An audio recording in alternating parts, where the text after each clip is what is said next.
So hopefully everybody's had a chance to look it through. Is there any changes or additions to the agenda?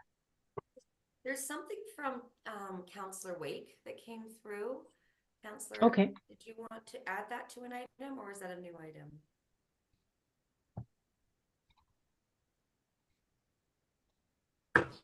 Oh, I see.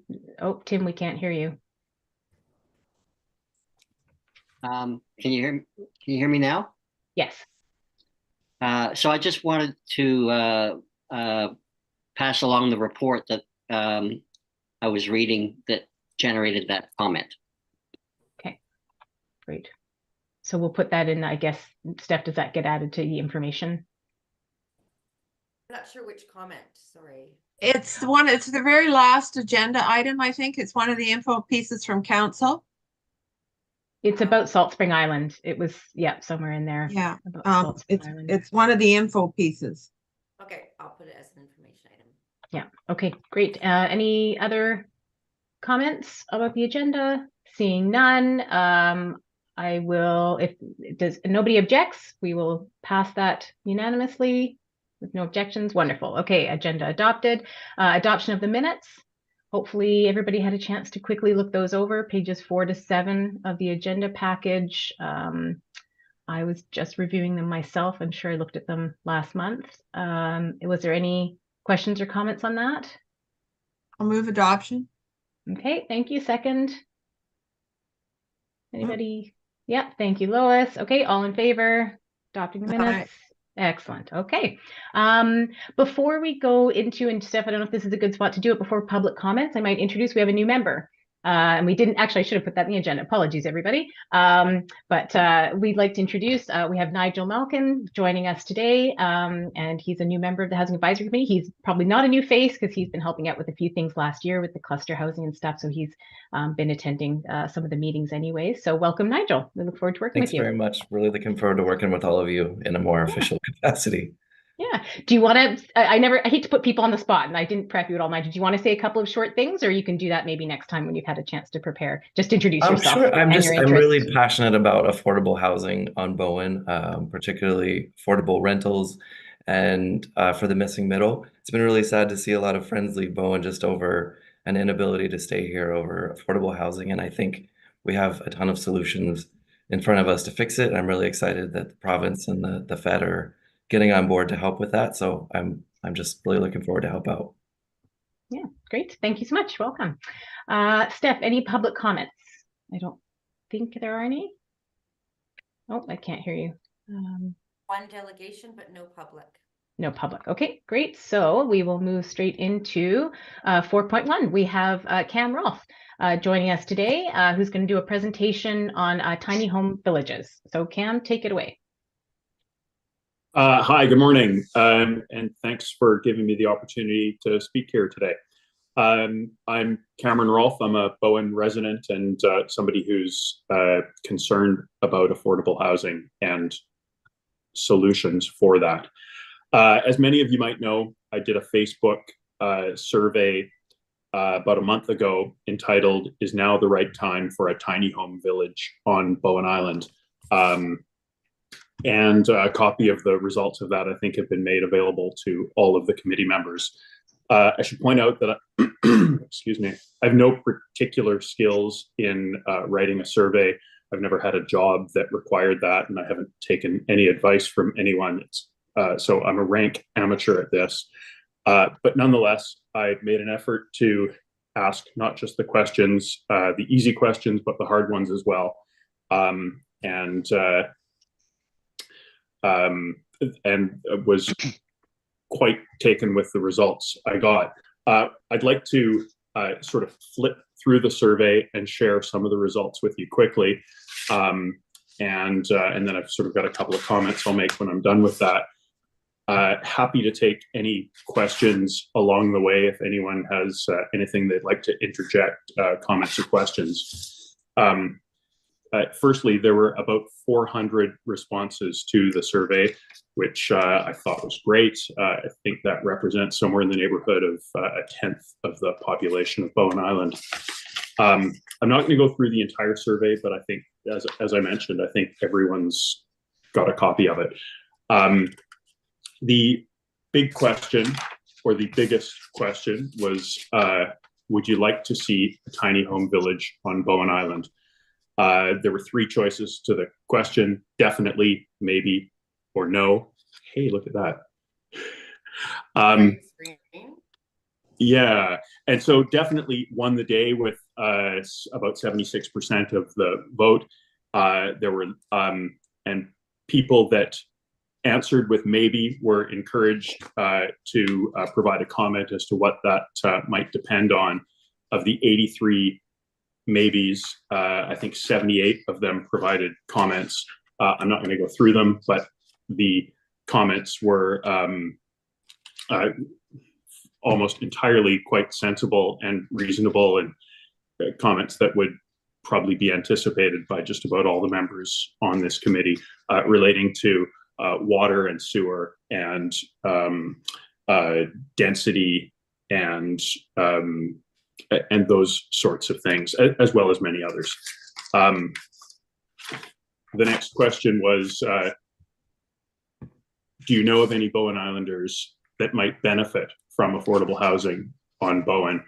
And there were a number of sort of yes choices, whether it was yes dozens, yes few, maybe one or two, or yes me. But there was about a 5% response said no. No, they don't know of any Bowen Islanders that might benefit from affordable housing, which is interesting, and but nonetheless a point. Cam, it's Yes. Allison. There's a little underneath the yellow and the blue, it says yes, a few, and then there's an and NBSP. That's beyond my control. Okay, that, it's that a typo. wasn't- Okay. it wasn't part of the survey, but every time I print this out, those have been added, and it's beyond me to be able to get rid of it. But that wasn't part of the survey, and that wasn't part of the answer. Cam, you can make something up for it if you want. It's like an exclamation mark. So I'll go on. So the following question was, do you think Bowen businesses could benefit from additional affordable housing for staff? And there were three answers: yes, many, or yes, my business, or just simply no. And about 96% said yes, about 3.3% said yes, my business, and about 3% said no. And I'm not going to go through every question, but I am going to now switch to the next one, which is, where should a tiny home village be located? And I was a little bit surprised by the answers to this. The answer that won the day was it should be located anywhere. Second was on acreage property outside the cove. Third was in the cove only. And none of the above had the smallest number of responses. And I will say that I've filled out a number of surveys, and I'm sure everyone has. And sometimes people fill out surveys when they're quite passionate about something. They might just simply answer yes to every question without giving it a lot of thought. I've done that myself. And conversely, if you're drastically opposed to a concept, you might just answer no to every question. And I'm sure some of that has taken place in this survey, but maybe those that feel strongly yes outweigh those that feel strongly no. I'm not really sure. It's not a scientific survey, but of course, I find it hard to believe that anyone on Bowen wouldn't think that Bowen businesses could benefit from additional affordable housing. But some people either feel that way, or at least certainly responded that way, and I'll acknowledge their concerns. So, and then the sort of last question of significance, I think, was, what are your concerns of the tiny home village? And there were a few answers which it could strain already limited water resources. It might place too much density. It potential for too much activity. And surprisingly, none of the above was the lead answer, only by a sliver over straining water resources. So my takeaway from all of the survey results is that it feels to me like an overwhelming portion of our population, or at least of those that responded to the survey, they feel strongly that now is the right time for a tiny home village. I sort of parse some of the results in that I know a lot of people, an awful lot of people answered that the appropriate location is anywhere. And maybe that was just a poorly written question or a poor answer, because I'm certain that a lot of people don't think that a tiny home village should be located, I don't know, at Cape Roger Curtis, although maybe some do, or in Crippen Park or on the school field. But what I have read out of that is that they feel strongly and that it definitely should happen. From the comments, sort of none of which I've really touched on, there were a number of really insightful comments about how how a tiny home village should be created for Bowen Islanders first, and not just provide affordable housing that could be filled by people that don't live on Bowen Island. And in effect, we'd just be providing affordable housing to the Lower Mainland. And there are some really fantastic comments. I encourage everyone to take a look through them. But in the end, what I found was overwhelming support for a tiny home village. I'm not sure if anyone's got any questions, but that is my presentation. Thank you. Hey, great. Thank you, Cam. Very interesting. And I know I filled out the survey myself as well, and it was interesting to see the reaction on Facebook. Does anybody, let me just get everybody's faces up here. Anybody have any questions or comments? Allison, please go ahead. I guess it was advertised on Facebook, so those people that don't do Facebook would maybe not have access to the survey or completed it. The other question, I guess, is the comment about only for Bowen residents. That seems to fly against the comment about wanting housing for Bowen business employees, because I would want it to be expanded to not just Bowen residents, but Bowen employees of Bowen businesses. Sure, Allison, because if somebody's a resident, then they've already got a place to live. That's a great point. I kind of glossed over it, but the comment, and it was a bit of a repeated comment, was that it should serve Bowen first. And I agree with you. I think encompassed within that is, people want this to serve Bowen businesses and Bowen Islanders, and not just simply be open to anyone, or at least open to Bowen Islanders first. And I guess I found some of the comments about impact on the ferry curious, because if they're going to be living here and working here, they're not going to be impacting the ferry. It'll be better. Oh darn, I'm just losing my train of thought. Is the people need, what is the definition of tiny home? Is it a small square foot house on a foundation, or is it something that's on wheels and can be moved?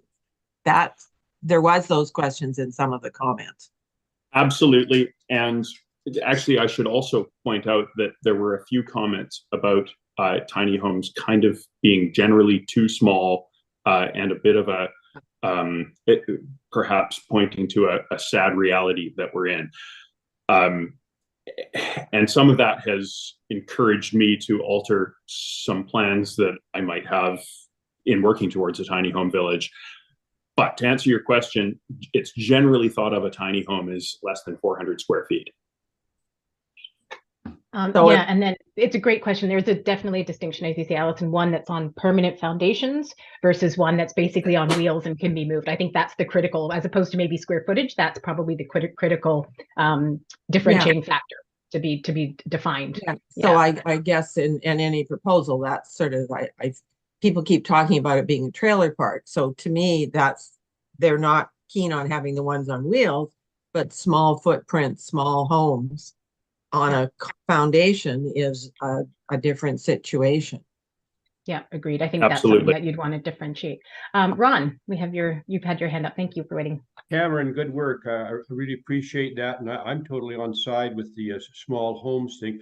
I wonder, however, why small homes village in particular, as opposed to just pushing for zoning and whatever else is necessary to allow small homes here and there. And maybe there'd be several in one place, or maybe there'd be just one or two here and there. Sure, that's a good question. I have a property that I intend to provide a development for of this type, and that's specifically why I asked the question. And further, a village is kind of important for that, and the density is important to outweigh the significant development costs of water systems and sewer systems and roads and access and all of that. So it's a little bit self-serving on my part. It is very specific to my circumstance. I'm not the slightest bit against single unit tiny homes being allowed on small or large properties. It's just that's a little bit outside of my focus. Thank you.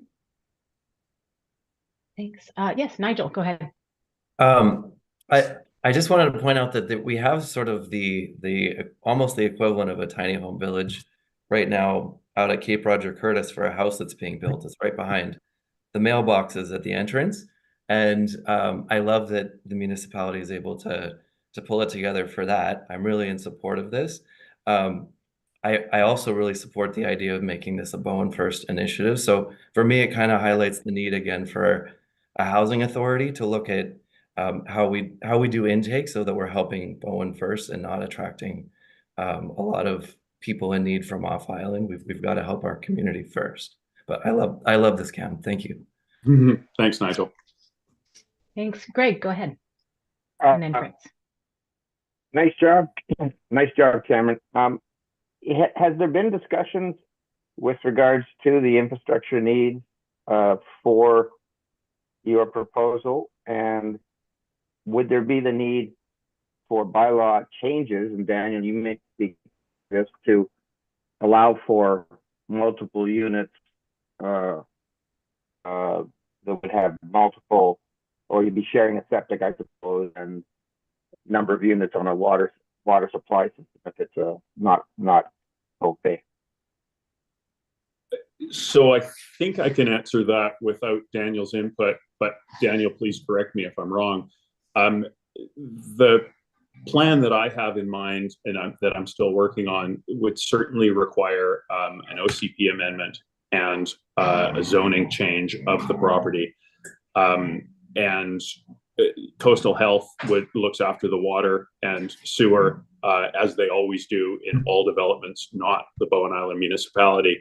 So it's kind of those are the significant pieces of the puzzle. Really, the big one, the big Bowen Island change is a rezoning. A rezoning to allow that sort of density and that kind of housing. Of course, it hasn't really been done on Bowen. And although I'm intrigued by Nigel's comment, of course, I'm aware of that site at Cape Roger Curtis, and but I'm not aware of what their zoning situation is there, or maybe it's a temporary use. I don't know. Okay, thanks. And Daniel, I saw you nodding your head. I think it is a temporary use, that one. It is a temporary use, yeah. Yeah, great. So Fritz was next, and then Allison and Lois. Yeah, go ahead, Fritz. Yeah, I want to ask about the because like it looks like tiny houses use not that much land. But actually, I'm not so convinced about that, because if you put a tiny house in, you have, your building code, you're limiting distances, you need parking, so it uses a certain amount of land. And if you compare that with other forms of housing, for instance, townhouses, I think the townhouses may even use less land. But so my question is more like, is it more about phasing, or is it more because there isn't enough border anyway that it can spread out? Because like it's not necessarily the most effective use of land, because you actually put a fairly low density on. But this maybe is it because there is it's surfaced, and then the actual cost to build for whoever builds on it is low, or that's maybe it. But I think that if you look in the future, long term, I think townhouses it may require a different form of financing or more capital at one time. But for instance, in Squamish, we do 3 sets of townhomes. They have 4 and 4 and 5 units in each. So it's not like big projects. And they don't use a lot of land. And they are not tiny. They can just be a house that is suitable for a family. They can be 1,000, they can be 2,000 square feet, doesn't matter, right? But I'm just saying, I'm not convinced that it's maybe a temporary solution, or it has a specific use for a large parcel that cannot be used any other way. But I think a lot of people fall in love with the idea of a tiny home, but you still have to be careful and compare it with other forms of development. So I think, Fritz, you're absolutely right. I would say, of course, I'm viewing this with the lens of I have a piece of property that I wish to develop. I think a tiny home village is a tall ask, but attainable. I think if it was a townhouse development, even I don't think that would be a reasonable use in the area that where my property is. And I didn't intend to come here today to sort of describe my entire proposal, because honestly, I'm still developing it. But you did touch on one thing, which is just sort of the cost of construction. And I have this plan where I would rent spaces to people to bring their own homes. So the cost of construction is not borne by me, the landowner or developer. It's shared. It's borne by my customers. They bring homes that they own to reside on a property or a space that I rent to them. That's sort of the concept, and it makes that development much more feasible for I guess I describe myself as a very small scale developer or wannabe developer. Okay, yeah, thanks. Thanks, Fritz. Thanks, Cam. Allison was next, and then Lois. I think my question's been answered, because it was lease or rent or own. So if you're renting, somebody's bringing their own home in, then it's going to be they're renting a space on the land and hooking up to services. So it would be homes on wheels. So I think, Allison, you're on the right track, but I might have veered from the homes on wheels. And this is something that came loud and clear out of the survey results, was the size of the dwellings and how it limits the number of people that they're suitable for. And so I think what we're looking for is rented space for prefabricated structures, not tiny homes on wheels, but modular homes that would be placed on, I don't know if you'd call them permanent foundations or semi-permanent, but they'd probably on concrete of some sort. And it would be easy for these homes to, like there are sizes that are sort of 300 square feet and 600 square feet. 600 square feet is a reasonably decent cottage, I suppose, owned by my customers, sitting on land that they rent from me, spaces that they rent from me, and as you described, hooked up to a water system and a septic disposal system. Okay, we have Lois next, and then Tim. I think that last one answered my question. I was in the survey, there was some people had commented, you know, is this a trailer park? And I don't really, other than trailer parks sort of having a bad rap, you know, and a tiny home on wheels, I don't really see the difference. If we had places with concrete blocks where those things would be parked, it wouldn't really matter. And trailers being very efficient and useful and sort of all contained. So just think of a simplified residential structure, but that is different than what Cameron wanted. So that was I will say that probably like lots of people, when somebody says trailer park, I have something in my mind that I visualize, and it's very, from whatever that is that I'm visualizing, it is very far from that what I'm proposing.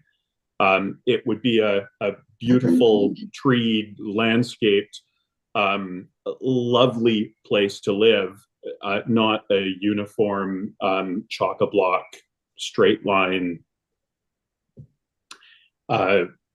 trailer park. And I don't think it includes trailers. Anyway. I've seen some attractive trailer parks. You know, I had a relatives living in one. I don't see the issue around trailer park if they're done in a, you know, set up in a community way, as you say, sort of not lined up, maybe more, I don't know, concentric parts of a circle. But anyway.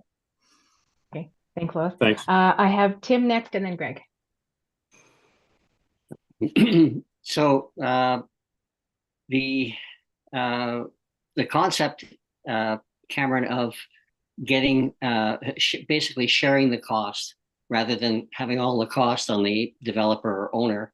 I think one thing to consider, and is being talked about a lot more now, that was very popular back in the 80s, is co-op.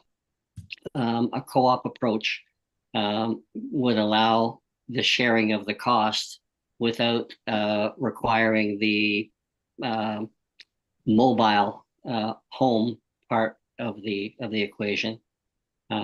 So just a thought. Thank you. Greg, and then we have Fritz, and then I'm probably going to try to wrap up the discussion unless there's something burning. So we'll go to Greg and then Fritz, and then we'll wrap up. Yeah, I mean, I know you've likely done a lot of work and research, but I'm wondering if part of that research would have entailed examples. And this is like what you're proposing is kind of new and fresh out of the box. It likely isn't. But are there any other areas in the country or the province that have a similar kind of development or situation other than trailer parks, or is the concept structurally like a trailer park, only not a trailer park, because it's basically renting pads or renting chunks of land in a collective. So I'm just wondering if there's any examples that you know of that somebody else has gone through the rezoning, excuse me, OCP process. Anyway. I don't know about the rezoning in OCP, but there are examples that are very similar to what I'm doing. I don't know of, or what I'm proposing. I don't know of any that are exactly the same, but I'm gathering information. I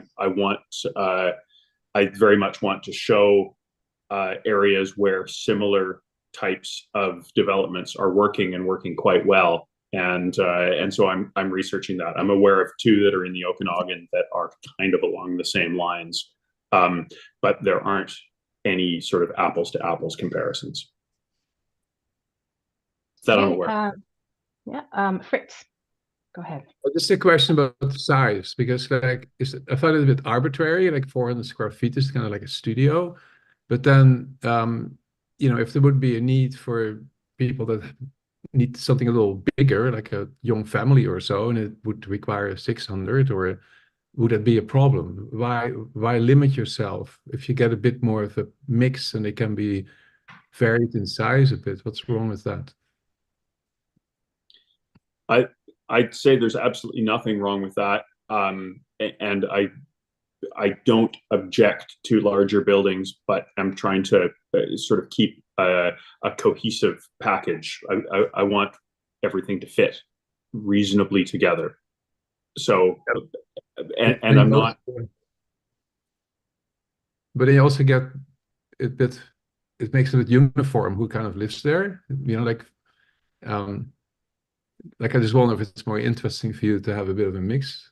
Maybe people stay longer, or there's more of a community, or I don't know, you know. It's a very good point. I honestly, I don't really know. Yeah. I'd say these are just comments back for Cam to take away and consider. He's still working on his plan, so I think that's helpful. And basically, the only comments I had, I think, have kind of just been covered and mentioned is I'd highly encourage you to consider different sizes, a variety of sizes of buildings. I think there's a huge advantage to having a variety of people living in a community, and a variety of home sizes will allow that variety of people. And I have done research over however many years. Like manufactured homes, which everybody thinks of traditionally as trailers, they're still a thing. They're still made. There's a number of places in the Okanagan and Kamloops that manufacture them, and they are quite an economical way to have housing. You know, they're maybe not the exactly the same level of quality and energy efficiency as a brand new build, but I believe they're getting there, and I think it's very valid. You know, and we keep using the term trailer park, and it is a trailer park that you're proposing, but I think you're just proposing kind of the new modern version, and hopefully a nice version of it, right? Like not the sort of horrible version maybe we all visualize when you think of that. And I certainly know of examples that are exactly like that. And, you know, there's some in Surrey, like in Surrey, right in White Rock area, there are some of these that exist, and they're very well maintained. And if you drove through them, you would be pleasantly surprised, probably, right? So it absolutely can be done. I'm hugely in favor of this. I think it's fantastic that you're taking this on, Cam. So I personally am very encouraging of you. Please go ahead. But I would be, my strong feelings would be consider a variety of housing sizes and look at those manufacturers of, you know, the traditional single wide, double wide, because there are measurements, right? So if it works into your planning to kind of allow for some of those dimensions, why not allow people to have that variety? So that would be my feedback. But thank you so much for coming, and we certainly look forward to seeing your plans evolve. And yeah, and I'm certainly encouraging. I think everybody here, it sounds like we are very encouraging of you to pursue this because it really is needed. So thank you. I appreciate everyone's feedback. Thanks very much.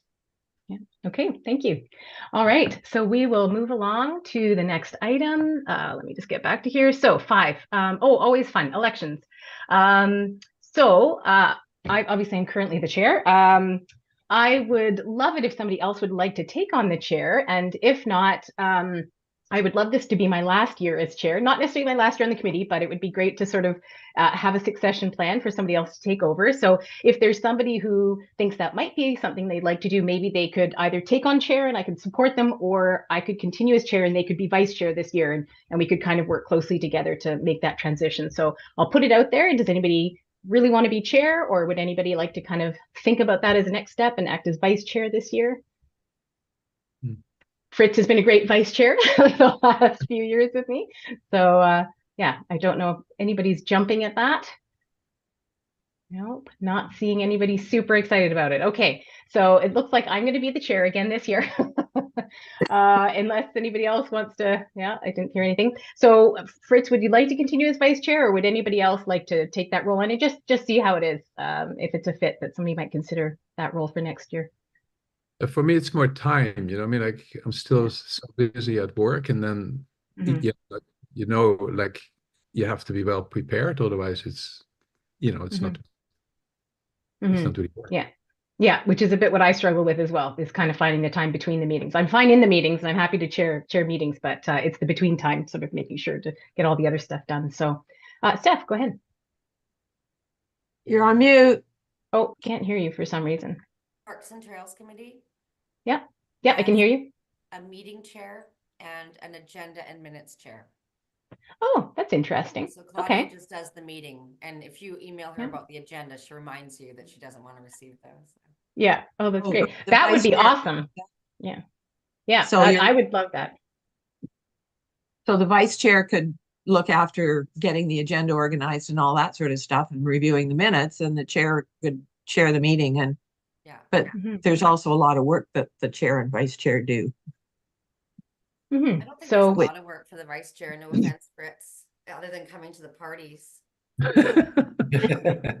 yeah, I mean, and really, let's face it, we're a volunteer committee. It's as much work as you want to put into it. Like, really, it's, there's some months where I have to admit there really is not much that I get done, and I show up to meetings, and then there's other months where there's quite a bit, and again, it's because I'm trying to move something forward, or I'm working with other people on the committee to move something forward. So it's really what you want to put into it, like any of these volunteer jobs, right? So, okay. So is there anybody who would like to step up and be vice chair and give it a try? And we could either divide those roles as mentioned, or we could, just kind of share the roles, or you could be my vice chair and sort of coach you along and see if you'd be interested in I chair for will next say, year. I would be interested in it. I am so sort of wet behind the ears here. I don't really understand the process yet, but Yeah.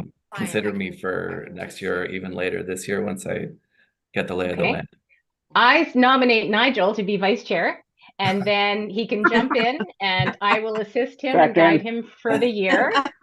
And we'll ease you into it over the year, Nigel. Okay. Okay, so I guess quick study, I'm sure. What's so that? Steph, Is a quick study, I am sure. I guess I'll have to be. that's all right. No, vice Feel chair the is energy coming on the from lighter you. side. Yeah, Okay. don't worry. So Steph, do we need a motion? I assume. Do we need a motion Yeah, for each, sure, or can we do let's- one motion for both? Let's do I one. move that Robin Fenton be elected chair and Nigel Malcolm be elected vice chair. Okay, do we have a second? Greg second. All in favor? I think we vote for ourselves. So yeah, unanimous. Okay, thank you, everybody. We're a little bit behind schedule, so I'm hoping, we're supposed to wrap up at 11. So let's keep plowing through this. So we've done elections 6.1, Crown land opportunities. Okay, so this is Nigel and I. So quick background, I think this came up at the last meeting. There's this opportunity with the BC government. They've kind of said, hey, there's Crown land out there, municipalities. If you see some you think you could use for housing, let us know. We had a call with Lisa Helps from the BC, the government organization that's running it. We've had a chat and some emails with Daniel. There were a few pieces of land identified that I think Daniel maybe originally kind of gave us the info on, but between Daniel, Nigel, and I, and then Nigel and I went on a little drive around in December, wasn't it? Yeah, and to actually physically look at a few of these. Which was great. And one that we were hopeful of turned out not to be very, the one over by Mount Gardner Road, the sort of Killarney Lake one near Xenia. Yeah, that turned out to be much steeper and forested and very hilly. And then I think the one that we settled on, Nigel, that we thought was the what's the right way to put it? Like the best chance, like the best one out of them, best candidate. That's a great way to put it. Thank you. Is actually down in Seymour Bay, which is very interesting. So maybe I will bring up. Well, let me see. I've had it open here. I just did a quick How long little. Are you looking for? Pardon?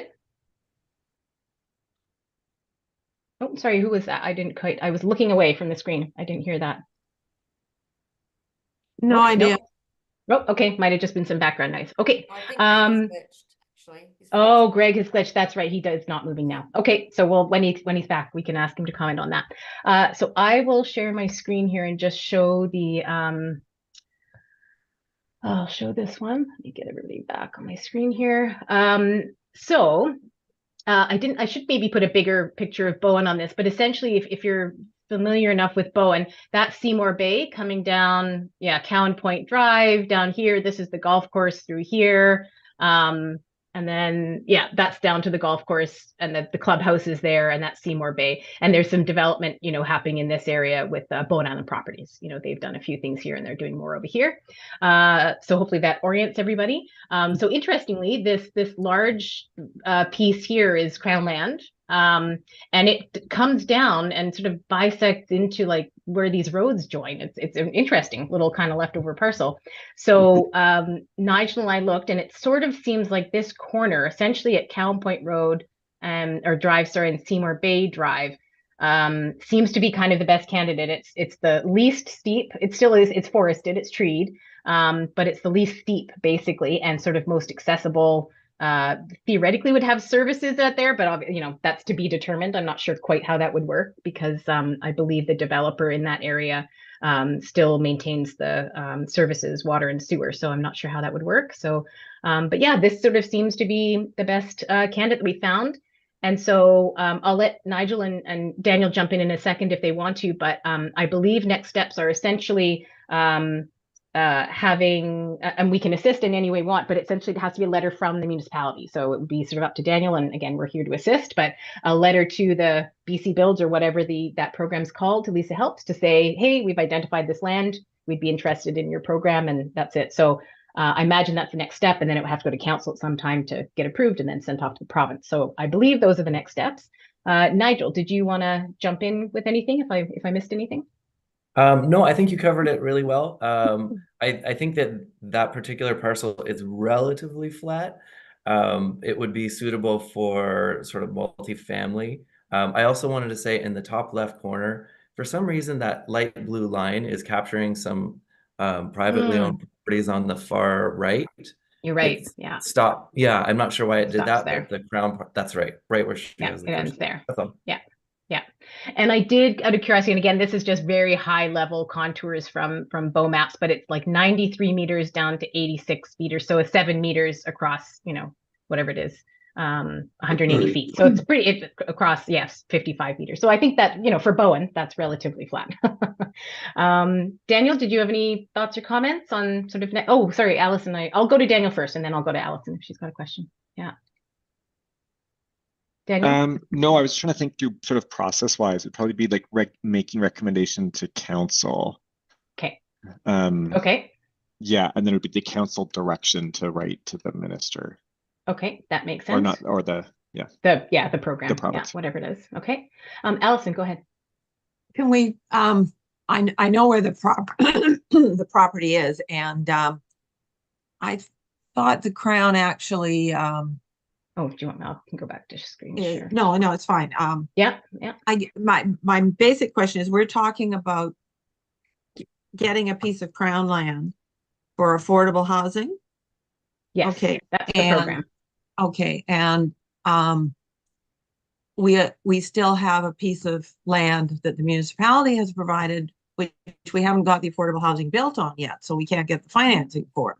So why are we wanting to acquire another piece of land at this point in time? And I think when we haven't got the other piece built, and we still got Crown land, muni land down on lot 1. And this is an area where there's no bus service. And so I guess my question is more about the program. Is it, how time sensitive is this? Nigel, do you want to go ahead? Sure. So this January or February, the province is about to roll out the BC Builds program, and it's been implied it'll be one of the biggest sort of funding programs since the war. They're offering a whole bunch of new funding in addition to what we've already applied for. Lisa Helps is, I believe she's the head of that BC Builds program, and she strongly encouraged us to apply for land just to get ourselves in the queue and sort of signal that there's some big announcements in the pipeline. And following this, I sent Robin an article last night, but there's a great article that kind of summarizes what's coming, which I'll share with the whole committee. But I would take the signal of being encouraged to apply for land as a signal that there's probably going to be more funding available to us. So we just want to be proactive and prepared to take advantage of that. And I was going to say, I see Tim's hands up. I was going to throw it to him anyways. My, knowledge of working in affordable housing for a relatively short time is as much land as you can get and have ready and available is fantastic, because a lot of funding and granting programs rely on you having the land secured and zoned and everything. So if we can get that land and secured, even if it sits there for a while, but we have it, is great. And also, you want to have multiple irons in the fire, right? Like it's not like you get one project and then wait till it's totally done and then start on the next project. You kind of have, it's like any development, you have to have things going at various phases. So Tim, jump in, you might have some more insight.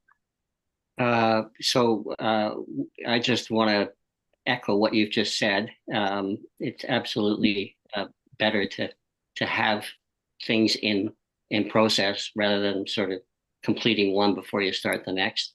And on the subject of Seymour Bay not having transit, with the struggles we've had now for a decade or more trying to put density into the cove, and obviously there needs to be a discussion about this, but I think Seymour Bay is the next place we should be looking, and having a piece of land already there that would be suitable for affordable housing would be a good way to sort of prime the pump. And one way or another, we've got to get some transit going to Seymour Bay, and that's something we're starting to work on with TransLink. It's going to be a struggle, but we absolutely have to get there. And thanks, Alice, for the question, because I think it's brought up a really good discussion. And the other thing is there's many different forms of affordable housing, as we just saw with Cam's presentation. The Birch project that we're working on is providing a variety of mainly subsidized units. So that's why one of the reasons it's been difficult is because it's a government program, it's heavily subsidized, all of those things. There's other forms of housing that can be built. And if we have land that's available for very little cost, there's other things that can happen that can be, affordable in terms of low end of market, those kinds of things. So there's lots of options, but you can't do much without land. So if we can get the land, and then explore options, I think that's a good way to go. Go ahead. I missed the comments on what are they. This is in anticipation of have they announced that people should be applying for Crown land, or are we waiting Yes, for? they have. Yeah, and yep.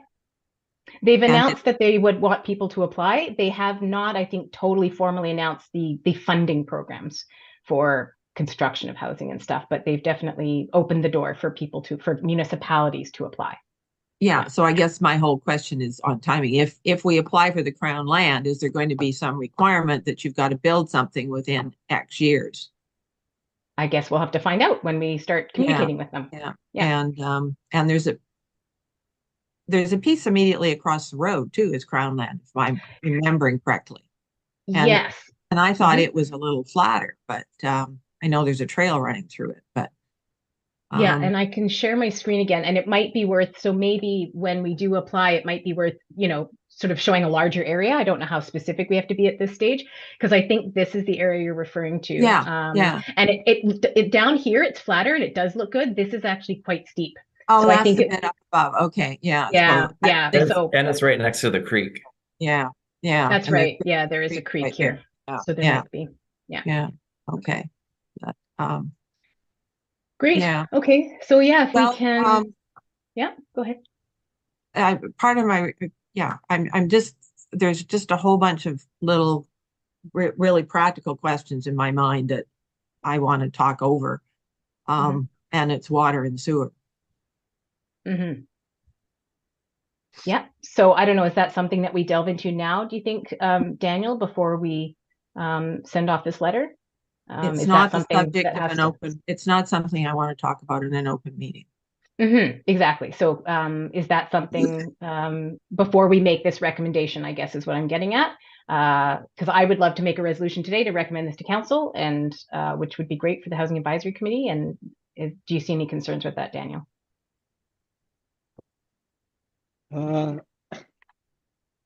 No, I don't think so. I think if the recommendation is something along, council direct staff to write a letter or something, or, it's something of that nature, I don't know, then it's incumbent on like staff to talk to like potential water sewer providers, or sort of have an idea of what would be possible. Well, I guess my concern is I'm guessing they're not going to give you a piece of Crown land unless you you're going to have to apply. Is the money going to come after to then build the housing? And then you've got the whole issue of putting in water and sewer. Yep, that's part of any building project. Steph, go ahead. But do you think, I don't feel there's a lot of information to support the recommendation? Yeah. Like there's not a report or a link to anything. I think there's got to be a written summary of what the whole program is, I think that would and be something helpful. for council to get their heads around. I mean, I'm not opposed to acquiring Crown land to build affordable housing. That I don't have a problem, but it's, just the logistics of that particular piece. I mean, what about the piece down by Reed Road? Which is that one, Nigel? Oh, well, I don't have a response to Oh, Nigel's glitched. Oh. Darn it. I think where's Reed Road, Alice? Down by the Little Red Church. Oh, there's Crownland there. Mm-hmm. Or maybe that's Crippen. That's Crippen. Is that Crippen? I thought there was some Crown in there too, but maybe not. Maybe I'm mixing up. No. Okay, so it sounds like either way, this you need more information as a committee, which is fine. So why don't, Or, since I don't Nigel know, and I if have, as council would need, the council would need some more. We need some backup to go with any recommendation to council. Okay, so why don't we come back next month and we'll just put together, a short report, the background and links to the program and yeah, just all of that info. And then that'll make it clear and easy. And then hopefully then the committee can recommend it and then it's a clear package going up to council. We might as well just do that at this stage. Greg, go ahead. Is there not enough information on a link somewhere that if this program has been announced and you've had conversations with the leader of the program and she's encouraging us to apply, I don't understand why. Well, maybe can a briefing note of some kind be provided? I'm going to follow Daniel and Allison's lead, but I'm suggesting a briefing. Could we note move this that meeting, to go to council? Could we move that we here and now? Can we move that we approach council and request for them to communicate and make a request or have whatever communications or write the letter that is necessary? Move to do that, but also and to provide council with information on the program and request that they move and write the letter. I mean, could we ask Nigel and to write a briefing note that would circulate around the committee before this thing went to council? I'd be happy to do that. Can we vote online then? As far as I'd like to see this get to council sooner rather than later. Why? I don't understand why we should be waiting a month. Yeah, no, and I appreciate that, Greg. I feel the same way. It'd be nice to just kind of keep this moving because I think it's pretty simple and straightforward. Yeah. So yeah, can anybody, Steph or Daniel, think of a way that we can maybe make a recommendation that with a briefing note and some more program information from, to be provided in the coming weeks, that go to council? Is that something we can do? Yep, like I think if the committee moves it and then the committee's aware that it'll be supplemented by some more information. Yeah. And then that would get reaffirmed electronically. Okay. Yeah, that would be great. Let's do that. And so it sounds like we'll pass a resolution today. Nigel will prepare something. We'll circulate it by email to the committee, and then they can kind of vote by email to say, yes, we're in agreement for this to go to council. So, okay. Steph's going to share her screen with a resolution here that the Housing Advisory Committee recommend that council direct staff to write a letter to BC Build expressing interest in acquiring Crown land for the construction of affordable housing pursuant to the recently announced, BC Builds, I think is the program. What is the name of the program? It's called BC Builds. Yeah. So we're not writing a letter to BC Builds, so we're writing a letter to. We'll have to find out to the, to by the province. To the province about the BC Builds program, Why? something like that. Yeah. And then what should we add? I don't know how to word it. So, contingent on a, report being provided. Well, I think that's more of an action item for the committee, Oh, okay. right? So okay. The committee, Nigel's going to write a report. I'll send this over to corporate services to go on the council agenda, telling them that a report will accompany it.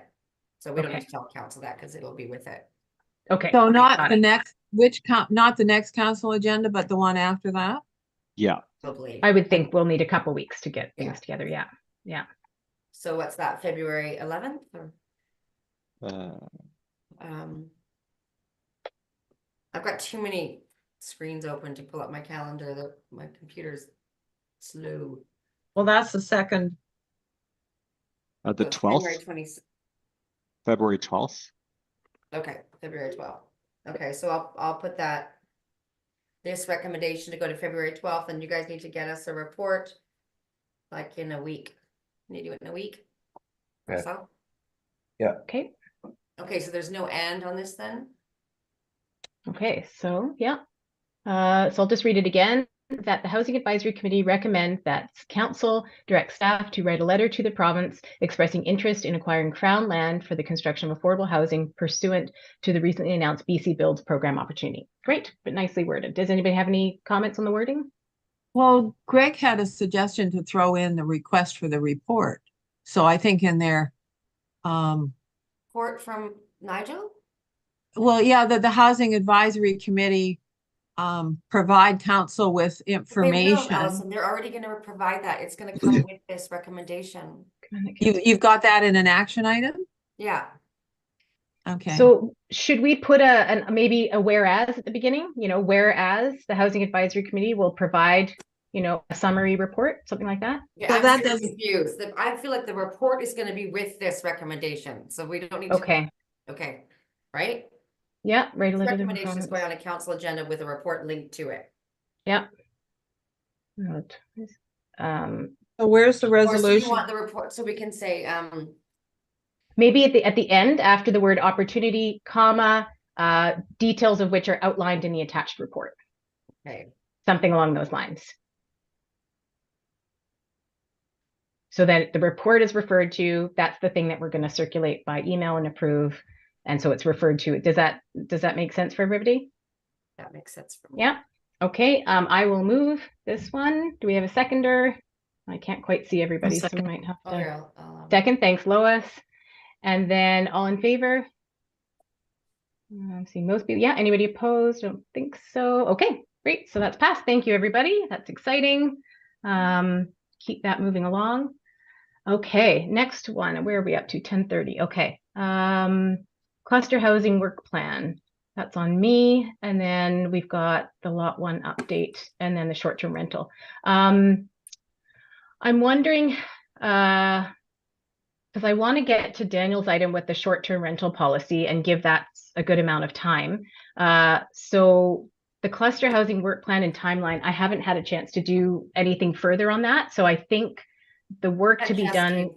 That just came from council anyway, so.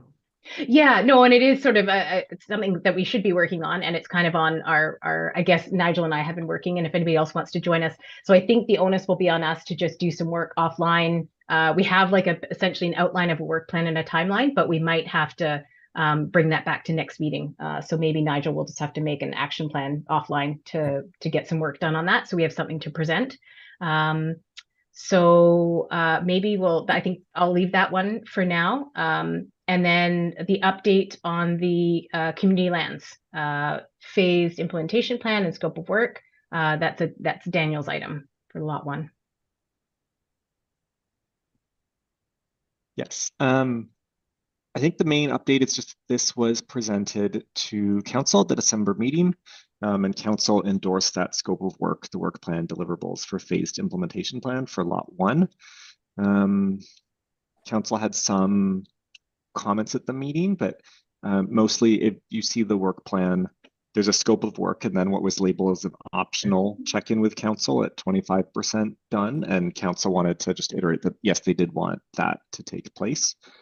So the first scope of work in that work plan is doing sort of reviewing previous work plans, having some initial stakeholder conversations, identify what technical reports would be needed for lot 1, and then checking with council at that point.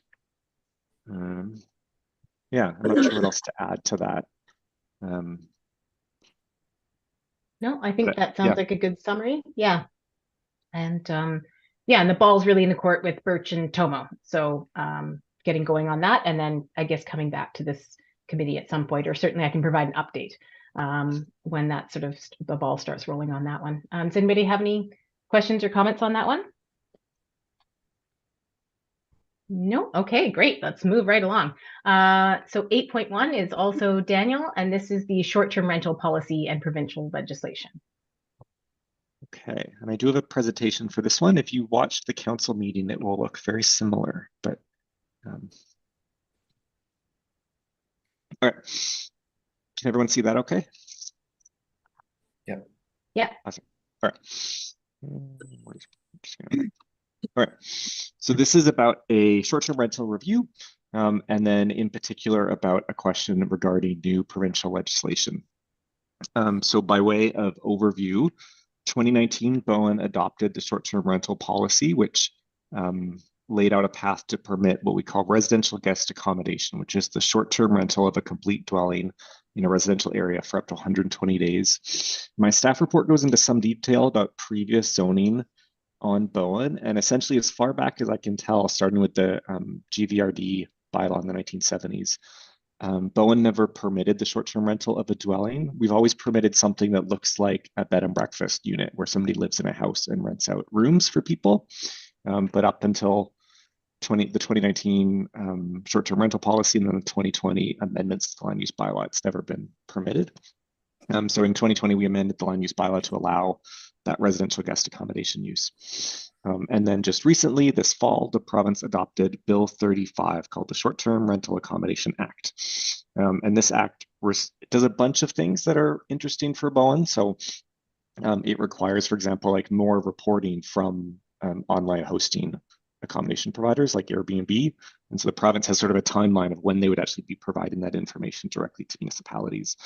It requires that businesses post their business license numbers online and increases potential fining and things like that. But the part most relevant to this discussion is it would restrict short-term rental accommodations except when it's a principal residence, so somebody who lives there more than half the time.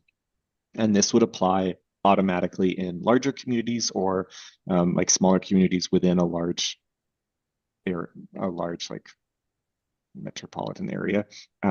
Doesn't apply to Bowen. We're below the threshold size, but the province outlined that smaller communities may ask the province to opt into this requirement by March 31st of a year, and then they say then it would come into effect in November of that same year. This is just an overview of how Bowen regulates rentals right now. So first question we ask people, and this is primarily in residential areas, like if you own a house or own a residential property, how long is the rental period? As we would define it, if it's more than 30 days, we consider that a long-term rental. Interestingly, the provincial legislation considers 90 days as the threshold between a long-term rental. But in essence, renting the entire dwelling to a permanent tenant, permitted use in all residential zones. If it's less than 30 days, that's when we consider it a short-term rental. And there's two different ways that that's provided in residential dwellings. So the first is a bed and breakfast, and that's where somebody lives on the property, they operate the bed and breakfast, and they rent essentially bedrooms to guests. And depending on the size of your property, you can have 4 or 5 of those as part of your property. They can be in the house, they can be in accessory buildings up to a limited maximum floor area. They cannot have full kitchens, so they're not dwellings that you're renting to people, you're renting bedrooms. And then the second option is what we call residential guest accommodation, and that's the rental of an entire dwelling for a period of less than 30 consecutive days. So as we regulated on Bowen, it has business license requirements. So you need to provide like a contact person of somebody who's on Bowen who regulates it. You need to inform neighbors before you start operating. You need to maintain a business license. But in essence, it's permitted in any dwelling. So if you own a property that has a house and a detached secondary suite, you could conceivably have RGA licenses for both of those dwelling units. And then finally, we have different forms of commercial guest accommodation permitted in the land use bylaw. So an inn, retreat center, guest house, and these can operate year-round in commercial zones or in mixed-use zones, depending where the zoning permits them. So then this is some of the numbers of short-term rental of businesses licensed on Bowen. The tricky thing in these numbers is that given that we adopted the changes in 2020, we only started business licenses in 2019. It's hard to sort of gauge our numbers because they are heavily COVID impacted as well. So 2021 being the first full year of issuing short-term rental or residential guest accommodation licenses, you see in 2021, we had 21 RGAs licensed and 19 bed and breakfasts and 40 total. And then obviously that's grown quite significantly through 2023 when we saw 136 licenses. But again, I can't really say if that's, how much the overall increase is from 2018 or 2019. And then we do use a company called Hamari that tracks short-term rental listings on Bowen Island. They automatically search a number of online listing agencies like Airbnb, and they show a similar thing. They're how they number listings is different than we do. So like if you run a bed and breakfast on Bowen, you could do that with one business license for your 4 or 5 units, whereas Hamari would track them each separately and would say, oh, this is 4 listings or 5 listings, or yeah. And so our numbers don't quite match, but they show the similar thing in terms of 2020, it was low and it's grown a lot since then. But they start their tracking of this, again, similar to when we first started engaging with them. So again, they don't show if this, 2019, was it quite high and it, crashed over COVID and it's rebounded, or is it, continuing to grow? And then we took some time looking at our RGA licenses, trying to assess which ones could potentially be impacted if Bowen decided to opt into the provincial principal residence requirements. And so this isn't exact because essentially we were looking at the operator, like the business license holder, and the address of the owner on title to see if that address was where they are or not. And obviously sometimes people don't update their address on their title information, or circumstances may be different. So, but this was our just best sort of rough estimate to give council and the public an idea of, okay, how many would be impacted by this requirement. And so our assessment was that of the 78 RGA licenses, 44 of them, or 57%, are operated by a principal resident, and 32 of them, or 41%, were not. We took some time in the report looking at how do comparable communities regulate short-term rentals, especially the short-term renting of an entire dwelling, is what this is really showing, and found just this big range. So some places it's just permitted outright in residential zones, some it's just outright not permitted anywhere. And then this sort of range in between of how people choose to regulate. Interestingly, some places already, in advance of provincial legislation, have a different permissions depending if it is a principal residence or not. So for example, in Gibson's, it's permitted in a dwelling. If there is a principal residence, it's permitted in a dwelling for a maximum number of days. And if it's not a principal, if there's no principal resident, then it's only permitted through a temporary use permit. So you have to come to council to seek permission. Yeah, so there's sort of multiple ways that people do it. It's hard to easily synthesize different approaches people have taken because it's quite all over the place. And then just in terms of this process, so we presented this to council in January 8th, so on Monday. At that meeting, council referred it to this committee and the Community Economic Development Committee, and to open houses and a survey. So we're looking to launch those shortly. Probably the open houses will be in February and the survey will launch probably late January, and try to keep it open for as long as possible, with a goal to come back to council in a March meeting so that council's able to make a decision if they want to opt in to the provincial requirement or not, before that March 31st deadline, knowing that if they do, then restrictions would be in effect in November. And if not, obviously council could instead say, either council could say, well, we don't want to opt into the provincial one, but we do want to see changes to our short-term rental policy and how we regulate it. Or it's possible council could say, well, we don't know enough. We'd like to, monitor for a year and let's consider it next year because it is an annual opportunity to opt in to the requirement. So council could say, well, we're not sure this year, but we want you to continue to monitor and update and for consideration next year. So the recommendation that's in your agenda is looking for a recommendation from the Housing Advisory Committee to opt in or not opt in. And then I'll just say, given this timeline, it's like, I think we have a February meeting scheduled maybe, or at least potentially coming. So it's potential the Housing Advisory Committee could say, well, we'll talk about it at this meeting and make a recommendation in February. But that would sort of be the end of the timeline of this to come back to council in March. So I might stop sharing now and open it up for any discussion. Great, thanks, Daniel. So we've got about 15 minutes left, and we need a few minutes at the end to discuss scheduling. So if everybody could, keep their comments concise, and we'll try to get to everybody and their thoughts. So Allison, I see your hand first. Go ahead. There I go. Unmute myself, but I still can't talk. So how do we find out where all these places are? I mean, a lot of the letters we've been getting, council, I'm guessing, are coming from the, 32 that aren't principal residences.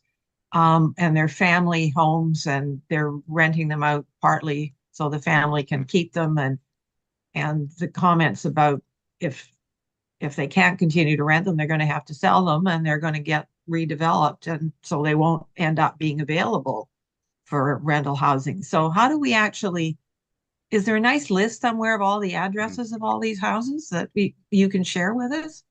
I mean, I just kind of like to verify, if it's. Yeah.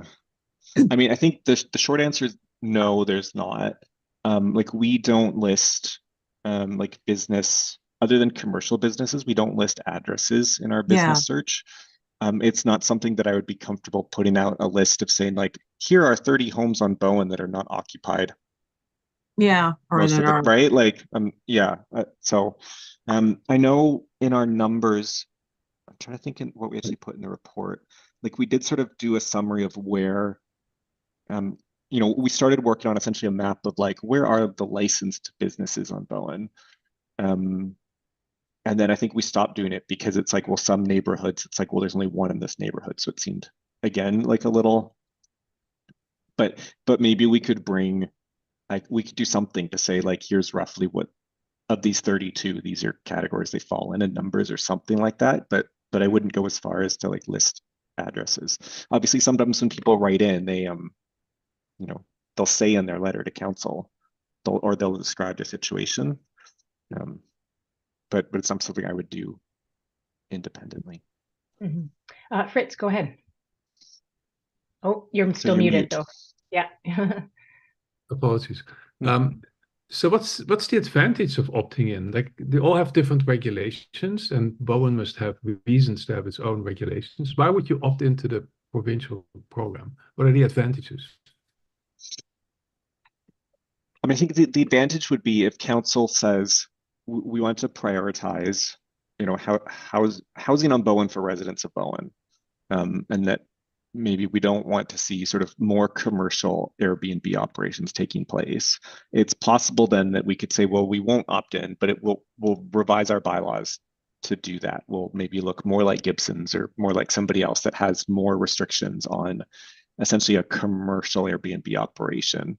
The advantage to opting into the provincial one is, one, the province says that they will enforce and have enforcement capabilities. Okay, there you go. And two, the province in their legislation specifically removes like existing non-conforming use provisions for that. So typically, like, we currently allow it in zones.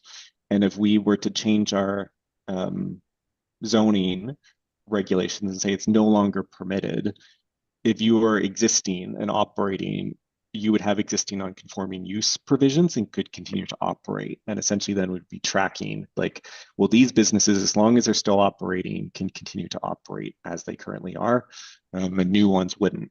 Whereas if you opted into the province, my understanding would be that as of November 1st, it would no longer operate. So is it a bit similar to how they administer the empty home tax?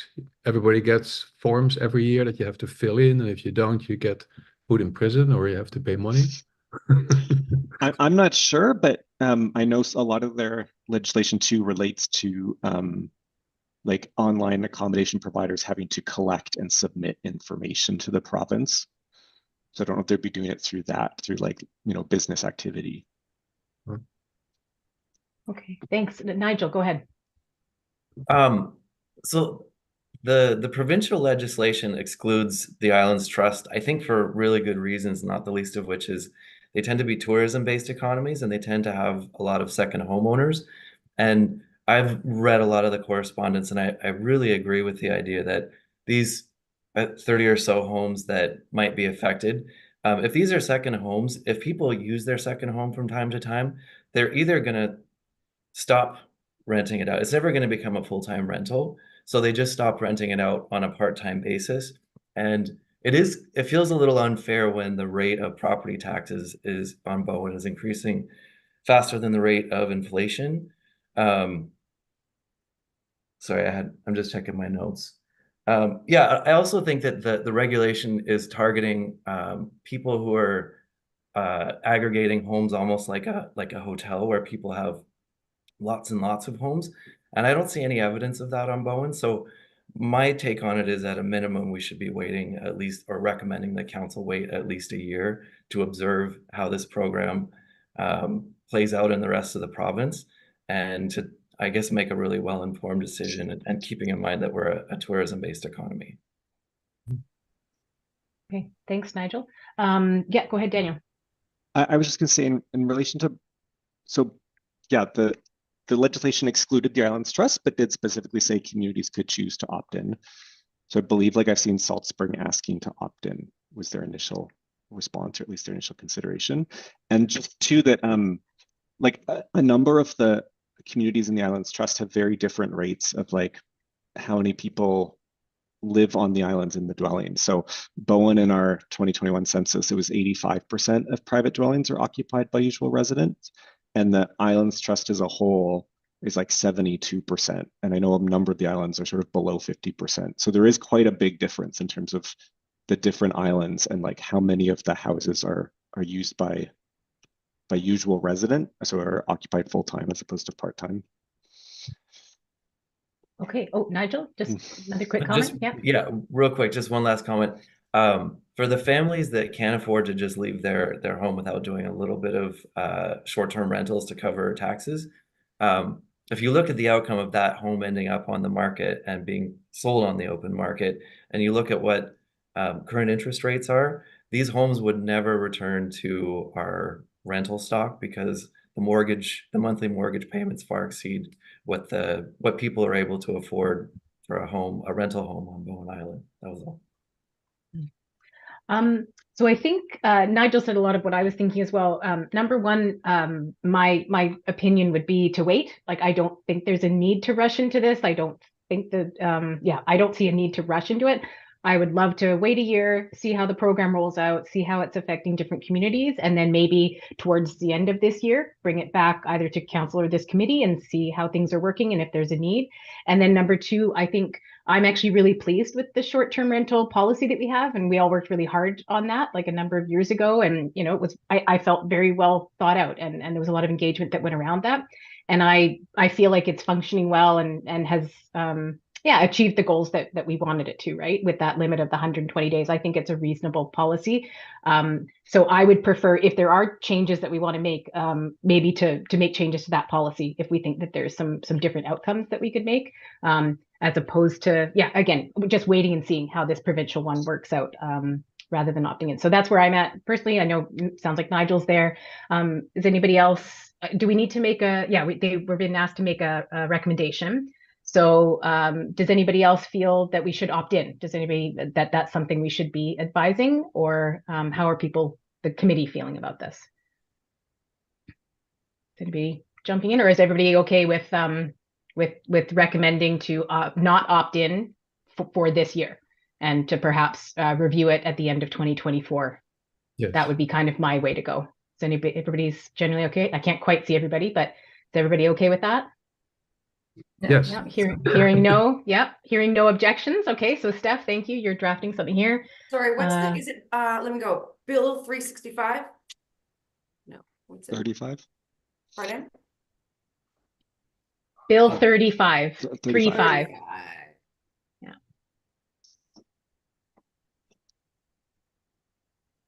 $35? Yeah. Yeah. And can we, At this time. Yeah. And should we leave it at that, or would it be helpful? I'll maybe ask Allison and Tim, would it be helpful for us to add, to wait and see and review it again at the end of the year, or is this enough just to just to say not at this time. I think the at this time covers it off. Yeah. Okay, great. And then hopefully, because you both have been on this discussion, if there's a question at council, you can, I'm sure, fill them in to say what that means, what our recommendation is about at this time, that it is something we could look to in the future. Great. Okay, so if we want to, I guess I'll move it, keep it going. Second, you might have to speak up because I can't think. Second by Nigel. Oh, there we go. I can see already now. All in favor? Oh, great. Okay, unanimous. Thank you, everybody. Okay, and we're just on time, which is fantastic. 9.1 is other business. Is there anything else? I know sometimes we have like a council update or anything like that. I don't know, Tim, Allison, is there any update from council or the outcomes of the strategic planning? Has that been announced yet? Anything like that? No, we haven't. No. Okay, so nothing there. So we'll move on to 10, the proposed schedule. So Steph put out a schedule. What is this? Fridays at 9:30. And I actually did look through it. So I think it's the last page, isn't it, of the whole, or second to last page of the agenda. I actually can't make 3 of those dates this year, which is terrible. I already know. It's hilarious. I booked in 3 vacations, weeks off this year, and it's literally those 3 Those of are the those. 3. Well, why don't we? Do you guys want to like tear it up and figure it out, and then we're set for the Fridays and this time generally is fine with me. It just happens to be those particular Fridays are the ones that I'm away. So my schedule's reasonably flexible, generally except for Wednesdays. So if Friday works for other people, maybe we could just pick a different Friday, like whether it's the last Friday of the month or just something else that works for staff and the committee schedule. Or we did have Mondays before, so I don't know if that's good or bad for people generally in the group. Problem with Mondays now is we've gone to daytime council meetings. Right. So Long so day. it's the 2nd and the 4th, and then we've set a cow for the Got a bunch of 3rd. cows as well. Right. And then Right. if you do if there's a 5 Mondays in the month or something, then it's really nice to not have anything, because then you can go away and not miss meetings. Yeah. Okay, so let's leave Mondays There out. are a couple, the 3 that you can't do. Which ones are those, Robin? So I can't do the April, July, and October. Okay, so what if we were to do April? So why don't we put a June one instead of July? Does that work? Sure. Yeah, if that works for everybody, that'd be great. June and get rid of April. And I assume the March. Instead of April. I was going to say, yeah, but did we not do March because of spring break or something? I wondered. Spring break is the second 2 weeks of March. Okay. No, it's the last 2 weeks of March, ending with Easter. Sorry, I meant second half of the month, whatever. Yeah. Okay, well, let's do that. And then always at the March meeting, we could, if we want to meet in April, we could just look at a different date. Like we could just choose a different date or go ahead without me, because we'll have a wonderful vice chair who's going to be totally up to speed by then. Oh. Yeah. So, and then we're getting rid of the October. We don't necessarily have to get rid of it, but again, it might just be one of those, maybe we have to shift the date. So if you want to just leave it in there, and then closer to the time, we can decide if I need to be there or if it's just one where we shift the date. So what have we decided on? We're shifting April to March. I was going to say, let's leave the April one in, and then we can decide at the March meeting, if you like, if it's needed, or if I'm not there, or if we shift the date. Yeah, and maybe that March date as well. So. Oh, sorry. Can we leave the March in, or you said that didn't work for you? Oh, sorry. Okay. Sorry. That's okay.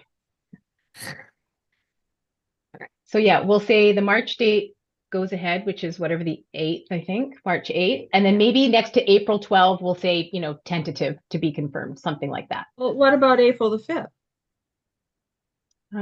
Are you available? I'm available. So it's more Steph, because I know with you and other committees and all that. Is that a day that works for you? Daniel? April 5th? Yep. Okay, great. So why don't we do April 5th? And then October is a long way out, so I don't know if it's worth. Just about rescheduling that one. Or we Well, can the just, yeah. problem with that October one is I think it's the Friday of the Thanksgiving weekend. Yes, it is. Yeah. So, Okay, um, okay, so, So what about the 18th?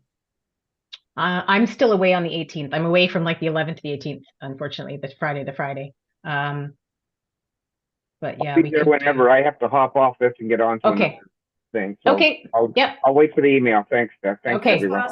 Thanks, Greg. Okay, so why don't we move ahead with this? We can leave the October date as tentative, and maybe we can look at that next meeting or later in the year. We can see what October date, because I think you're right, being around Thanksgiving and everything isn't good the way it is now. So maybe Well, October, just put in brackets, Steph, to be determined, to be confirmed, the date of it.